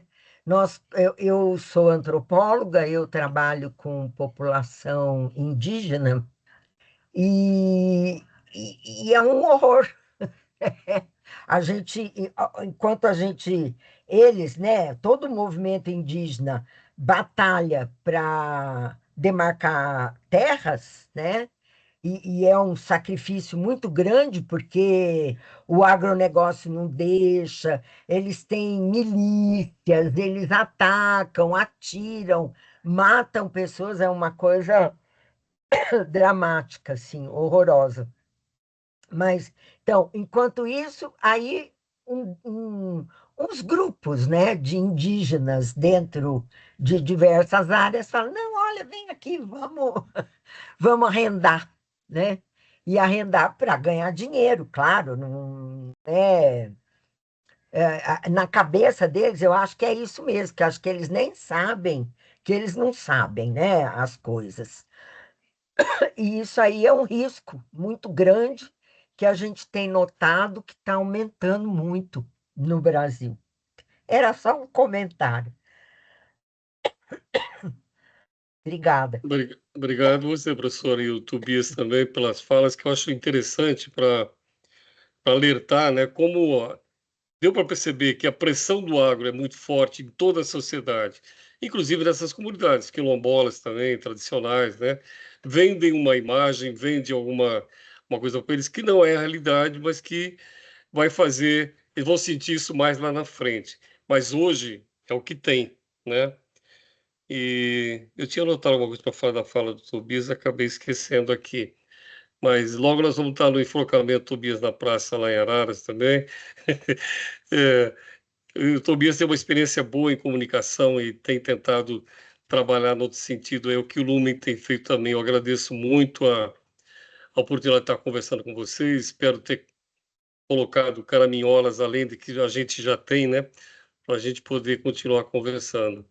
Muito obrigado pelo acolhimento e espero que a gente continue falando junto aí.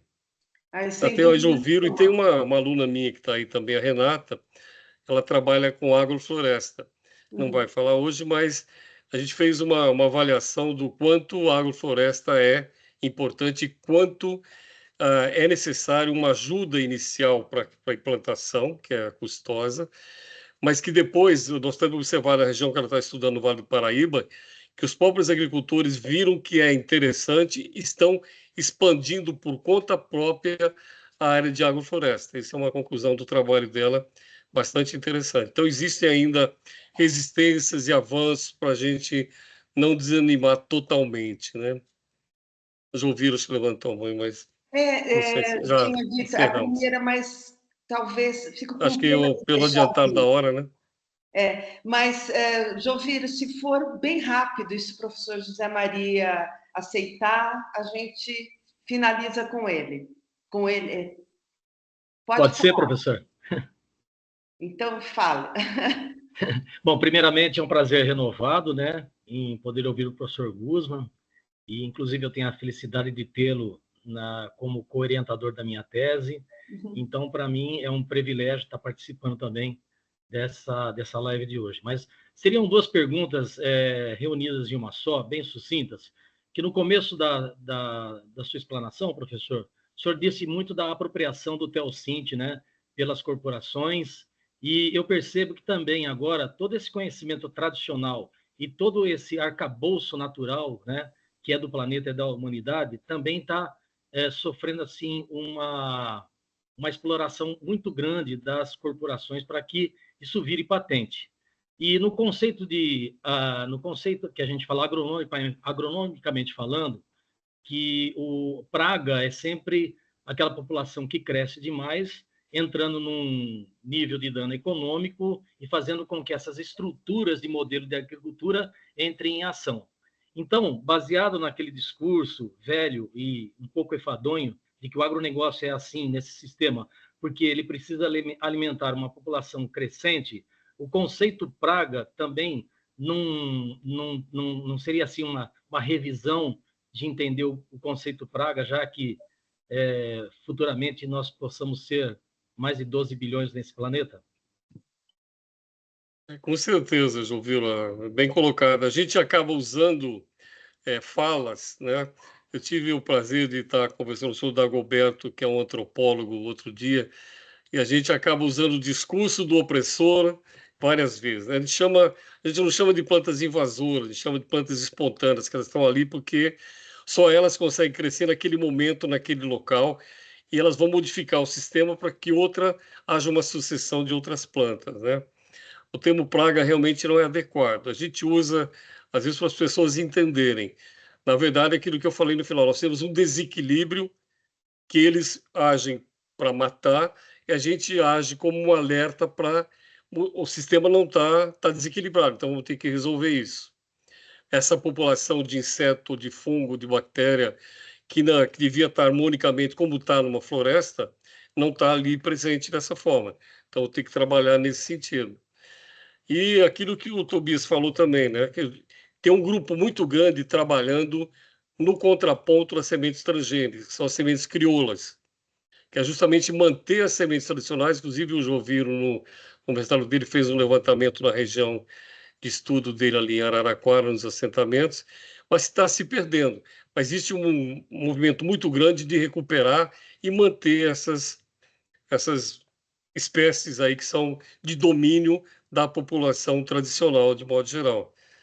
Inclusive, a professora Lúcia, teve um milho sol nascente da Embrapa que conseguiu, você conhece, né? Que conseguiu recuperar uma semente que era de uma comunidade que teve uma alteração todinha naquela comunidade. É um trabalho da Embrapa, inclusive.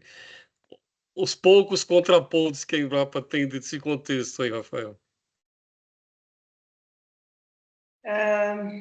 Super obrigada, professor Guzmán, pela fala, pelas respostas e a generosidade de estar conversando com a gente, né? Foi maravilhoso. Eu só queria fazer uma observação final, né? Um dos grupos de pesquisa, né, junto do Lumen, é justamente o Planeta Vegetal e Etnociência, né? E nós temos trabalhado, escolhendo-se como fio condutor, né? E vou fazer essa observação porque surgiu várias vezes hoje na fala do professor Guzmán e de outras pessoas também, né? Nós estamos trabalhando com milho, pensando em vários aspectos, né? Desde questões de etnociência, debates sobre o transgênico, as sementes crioulas, biodiversidade, etc. Ou seja, para discutir, né? Monocultura versus, não sei se seria bem versus biodiversidade, né? A gente tem o milho como fio condutor, né? E por ser também um dos mais importantes produtos agrícolas, né, que a gente tem no mundo em termos de produção, né? Então, foi bem interessante, inclusive, ver na fala de várias pessoas, e principalmente do professor Guzmán, né, aparecendo essa planta a que a gente está se dedicando bastante e elaborando, né, um projeto maior de pesquisa, e se tiver outras pessoas interessadas, né, que estão nos ouvindo agora em participar, nos contatar, se quiser participar desse grupo. Eu já me alisto aí. Que maravilha! Fantástico, maravilhoso. Vou mandar depois, a gente vai mandar quando é a nossa próxima reunião, né? Que tem justamente uma das pessoas deve falar sobre o milho crioulo, né, no Rio Grande do Sul. Então, acho que vai ser bem, bem legal. Gente, eu acho que são 7:55. essa conversa podia durar mais um tempão, né? Eu acho que tem muitos pontos que foram levantados, super importantes, e a gente espera poder continuar, né, a discussão com as pessoas que estão aqui, com pessoas diferentes, né, e sempre avançando num debate que é fundamental para a continuidade dos humanos pobres humanos, né, ou humanos pobres, né? Não estou falando do Elon Musk, mas os humanos pobres na Terra, né? Então, acho que foi fantástico, super obrigado, professor Guzmán, por ter me acolhido quando fui conversar com o senhor na Uniara, né? Pela preparação e o debate hoje, que foi fantástico, maravilhoso. Eu que agradeço a generosidade de vocês estarem até agora também. Obrigadão. Juntos. Muito Tchau, obrigada por gente. tudo. Muito obrigado. Continuar Até a essa próxima. conversa. Tchau, professor. Um abraço em Revelo. Oi, Renata, Outro querida. prazer. Beijão para ti, menina. Tchau, tchau. Tchau, professor. Tchau. Tchau, obrigado. Um monte de alunos do professor Guzmán. Uns 5, acho que tem. Ele é muito bacana, viu? Ele é maravilhoso. Tchau, tchau. Tchau, Rosane. Camila, você fecha para a gravação, por favor?